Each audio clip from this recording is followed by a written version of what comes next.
So it seems the Middle East is all solved. We've got a beautiful, huge 20-point plan by Trump and his administration, having sat down with a number of Muslim countries, and then Netanyahu. They drew up a plan which they claim will solve all of Middle East problems.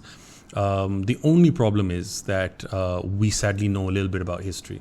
That's the problem, because every time there's been attempts at trying to find a solution to Palestine, it's always been the same exact stuff. First, the Palestinians need to reform themselves, like the Palestinian Authority that they're talking about. Then a gradual phased out, we'll give them back land, and then they can take over, managing that area. It has never been a clear-cut plan that this is a state that you're going to have and we recognize it. It has always been really an attempt to buy time for Israel to annex more territory.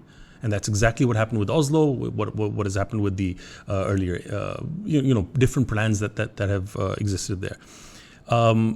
This seems much of the same.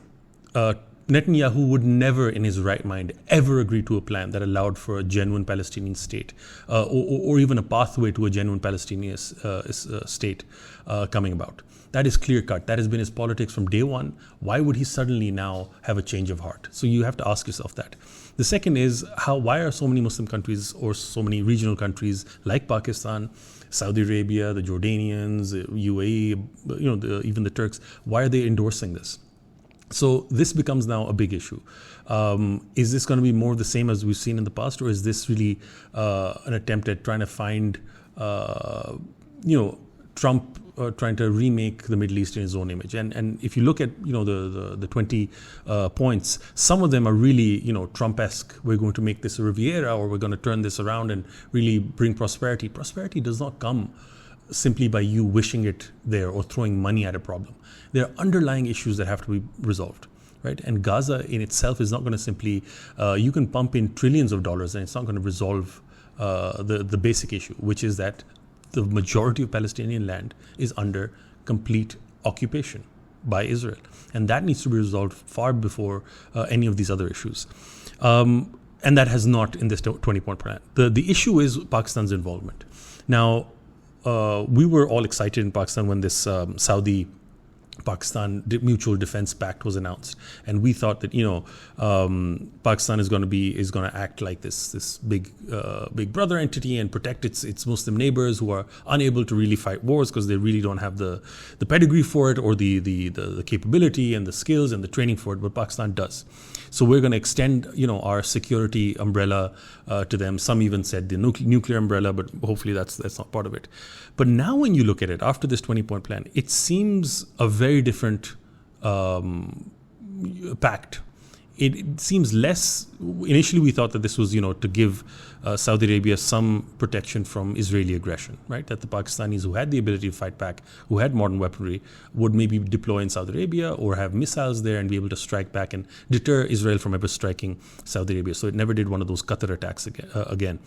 That's what it initially seemed like. Now what it seems like is that this was a security guarantee that Pakistan got, a concession it got from this coterie to buy Pakistan's acquiescence and buy Pakistan's support for this 20-point plan. And that's what it really seems to me now.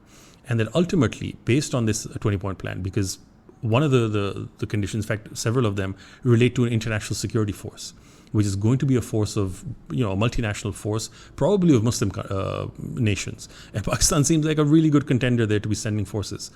That those will be stationed in Palestine, will train the local authorities, and will ultimately control, the territory. And once that is in place, the Israeli forces will withdraw.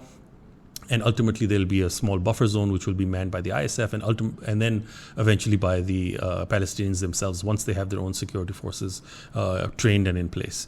The issue I'm seeing here is that Pakistanis may be called to serve and to be part of this ISF, International Security Force, and then to do that we might have to recognize Israel. Otherwise, it might not work. How are you going to send troops to a place or peacekeepers, if you will, to a place that you don't even recognize? So that might be the justification given domestically. And so what we have here is a 20-point plan, which is really, an Abraham's Accord in disguise. And ultimately, it might be that we end up, or at least make the argument that we have to recognize Israel to protect the Palestinians. And this has really been something that, I feared from day one, that, one of the conditions for a resolution of or a ceasefire might be that, a lot of Muslim countries recognize Israel. And then that, I think, becomes, defeats the principle that we're standing on, which is that Israel is an illegality from day one, and that if there has to be any sort of a two-state solution, it has to be on the terms of the Palestinians and not on the terms of the Israelis. Now, a concern that's being raised, and I don't know whether this is a genuine issue or whether this is something that is really to play towards a domestic audience in Pakistan, but Ishaq Dar mentioned that the points that were agreed with him between when Trump and the foreign ministers of a number of other Muslim countries sat down and discussed these things, some of those points have really been changed in the final 20-point plan that has been presented. And if that's the case, that's deeply concerning. But they don't seem to be making much of a noise here. Nobody's pulling back from this. So I really feel that this may actually be, catering to the domestic audience, and maybe Pakistan or a number of these countries don't have the type of pull to now tell Trump to his face that, you bamboozled us, right? You said one thing and then presented something else. So these are certain concerns there, which I think are deeply problematic. Another hilarious aspect of this entire thing is that people are saying that Tony Blair will be named the head of whatever international authority initially is there. Tony Blair is not the man you want for this thing. First of all, he has zero credibility in the Muslim world. This is a man who should be on trial at the ICC for war crimes. This man should be already in jail for what he's done in Iraq and what he authorized in a number of Muslim countries. He is a murderer, frankly speaking. This is a man who, based on exceptionally poor intelligence, not only poor intelligence, but made up intelligence, right?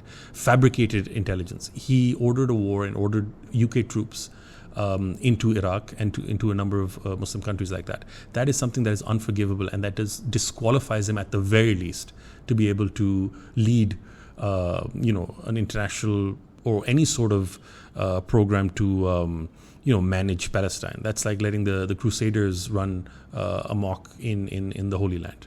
And that's not something that can be accepted by, I think, the local people there or by any other countries that are part of this. So I think that is someone who really needs to be taken out of the equation. Now, the question is, given the way that this has been structured and is exceptionally pro-Israel, as we've discussed already, it really doesn't offer the Palestinians anything different historically.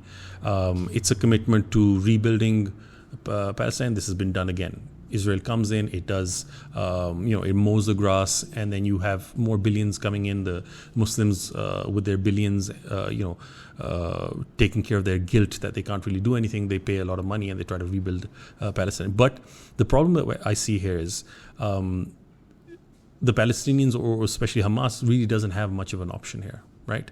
In exchange for 20 hostages, there is the likelihood that there will be a permanent ceasefire. And that is a huge deal in and of itself. What happens after that, I think the attempt is to fully disarm Hamas. Whether that can actually take place in a verifiable, credible manner is yet to be seen. But I don't know if Hamas will really be able to accept this. I have my doubts that they would accept it in the exact form that it's been presented, because that is simply a bit of a joke, the way those terms have been presented. It may want to negotiate, but I don't know what the space is, because Trump has really not given it much space. It's hoping for Hamas to accept. At the same time, it's coercing them and saying that, we will give a green light to Netanyahu to continue the blood and spilling and the slaughter that he's already engaged in. So on the one hand, you have genocide and Hamas's ability to stop that by accepting these agreements. And on the other hand, you have capitulation and more of the same. So this is really a difficult situation that they find themselves in. Which way they're going to go, I think that's anybody's guess. The revolution will be live.